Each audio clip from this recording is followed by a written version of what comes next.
जय श्री कृष्ण। राधे राधे। राधे सत्संगમાં સત્સંગનું રસપાન કરતા બધા જ આત્મીયજનો શ્રી વલ્લભની પ્રેરણાથી પ્રેરાઈને રાધે સત્સંગમાં આજે આપણે જોઈએ કે આપણા પ્રભુની કઈ 7 કૃપા વિશેષ વૈષ્ણવ ઉપર રહેલી છે તે વિશે જોઈએ। પરંતુ તે પહેલાં આપે રાધે સત્સંગ ચેનલને સબસ્ક્રાઈબ ન કરી હોય તો સબસ્ક્રાઈબ કરશો, જેથી નિત્ય સત્સંગની જાણ આપને થઈ શકે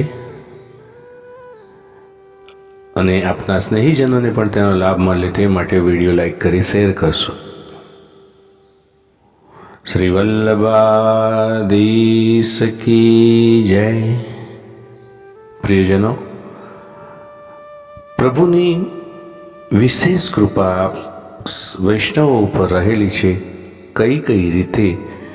તો સૌ પ્રથમ તો પ્રભુએ આપણને પોતાના શ્રીઅંગની સૃષ્ટિ બનાવી। વૈષ્ણવ સૃષ્ટિનું નિર્માણ એ પ્રભુના શ્રીઅંગથી થયેલું છે અને તે સૌથી મહત્વની વિશેષ કૃપા આપણા ઉપર છે। તો બીજી કૃપા છે, આપણને વૈષ્ણવ સૃષ્ટિ બનાવ્યા બાદ પુષ્ટિ ભક્તિનું બીજ તેમાં વાવ્યું। હવે પ્રભુના શ્રીઅંગમાંથી આપણે પ્રગટ થયા, ત્યાર પછી પુષ્ટિ ભક્તિનું બીજ પ્રભુએ તેમાં વાવ્યું અને ત્રીજી મહત્વની કૃપા થઈ, શ્રી વલ્લભની શરણાગતિ મળી। આશરો દ્રઢ શ્રી વલ્લભનો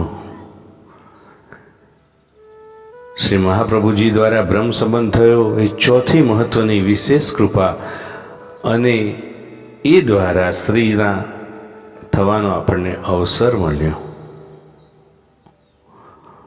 બ્રહ્મ સંબંધ દ્વારા આપણે આપણું સર્વસ્વ પ્રભુને અર્પણ કરી તેના થયા। તો પ્રભુની તે પાંચમી કૃપા એ પુષ્ટિ પુરુષોત્તમ આપણા ઘરે સ્વયં ઠાકોરજી સેવ્ય સ્વરૂપે પધાર્યા। વ્રજાધિપતિ ઠાકોરજી સ્વયં આપણા ઘેર પધાર્યા છે। આપણા ઘેર પધારેલા ઠાકોરજી કોઈ નાના મોટા ઠાકોરજી નથી અને એ રીતે આ ઠાકોરજીના પધારવાથી આપણું ઘર વ્રજ બની ગયું એ કંઈ ઓછી કૃપા નથી, બહુ જ વિશેષ કૃપા કરી છે આપણા ઉપર।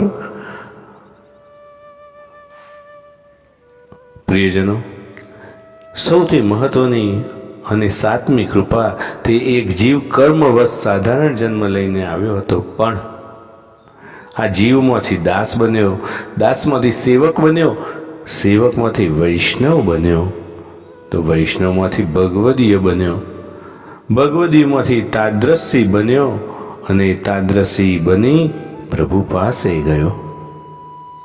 આ છે તેનો ક્રમ।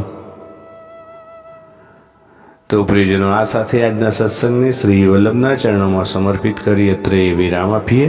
ફરી મળીશું રાધે સત્સંગમાં નવા સત્સંગ સાથે। જય શ્રી કૃષ્ણ। રાધે રાધે।